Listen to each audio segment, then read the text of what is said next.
નમસ્કાર મિત્રો, તમે બધા જ રાહ જોતા હશો કે આજની રેસીપી શું છે। તો આજે પણ એક રેસીપી બનાવવાનો છું ને એ લગભગ બધાના ઘરે બનતી હોય છે, પરંતુ કંઈક અલગ રીતે બનાવવાનો છું ને આજની રેસીપી છે રીંગણાનો ઓળો।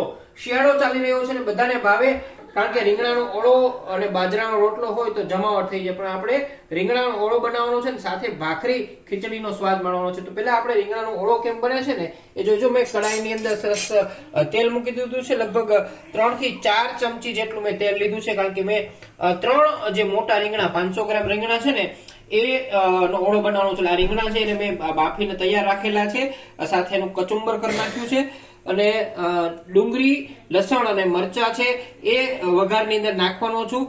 એ રીંગણા બનાવવાની જે પ્રક્રિયા, ઓળો બનાવવાની જે પ્રક્રિયા છે એની અંદર। તો ચાલો આપણે ઓળો બનાવવાનું શરૂ કરીએ છીએ। તેલ લગભગ થઈ જ ગયું છે એટલે હું મેં હિંગ નાખી દીધી છે।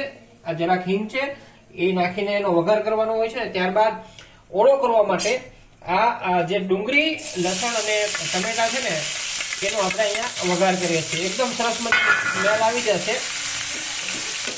જો તેલ થઈ ગયું છે એટલે સમકરો પણ બોલી ગયો ને હવે આ પાકી જાય ને એના માટે આપણે મીઠું અને હળદરનો પ્રયોગ કરશું, પરંતુ પહેલા 2 મિનિટ અને પાકવા દેવાનું છે સરસ રીતે। અને એકદમ ડુંગળી અને લસણ તેમજ જે ટમેટા છે, ટમેટાની મેં આમાં કચુંબર નાખેલી છે। કેટલાક લોકો છે એ ડુંગળી લસણ નથી ખાતા, તો એ લોકો કોથમેરી અને ટમેટા છે એની પેસ્ટ બનાવીને પણ આનો વઘાર કરતા હોય છે, પણ અમે તો ખાઈએ છીએ। ક્યારેક ઓપ્શનલની અંદર લસણ નથી ખાતા અને ક્યારેક ડુંગળી નથી ખાતા, પણ આજે ઓળો બનાવ્યો છે એટલે ઓળાની જે ટેસ્ટ છે ને એ ઓળા માટે ખાસ તો લીલું લસણ અને લીલી ડુંગળી એનો વઘાર કર્યો છે। સૂકી ડુંગળી નથી લેવાની કે સૂકું લસણ નથી લેવાનું। અને સરસ મજાનો જો આ પાકવાનું શરૂ થઈ ગયું છે ને હું અહીંયા થોડું છે ને એ મીઠું નાખીશ। જો આ પ્રકારે સ્વાદ અનુસાર મીઠું નાખવાનું છે, એ સ્વાદ અનુસાર હળદર નાખવાની છે।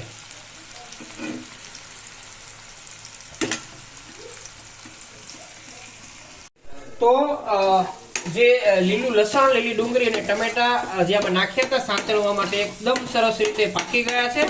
અને આ પાકેલી જે ગ્રેવી છે તૈયાર થઈ ગયેલી એની અંદર હવે આપણે 1 ચમચી જેટલું લાલ મરચું ઉમેરવાનું છે।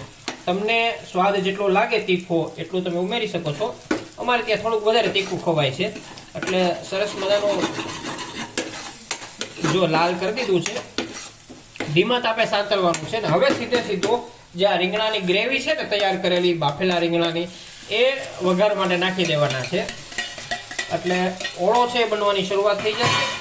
હવે આના ઉપર પણ મરચું તમે છાંટી શકો છો, એ ઓપ્શનલ છે, પરંતુ હું અહીંયા આ બધી જ વસ્તુઓ મિક્સ કરું છું સરસ રીતે। અને આ ઓળો છે ને મારા ઘરે થાય છે, આમ તો બધાના ઘરે અલગ અલગ રીતે થતો હશે।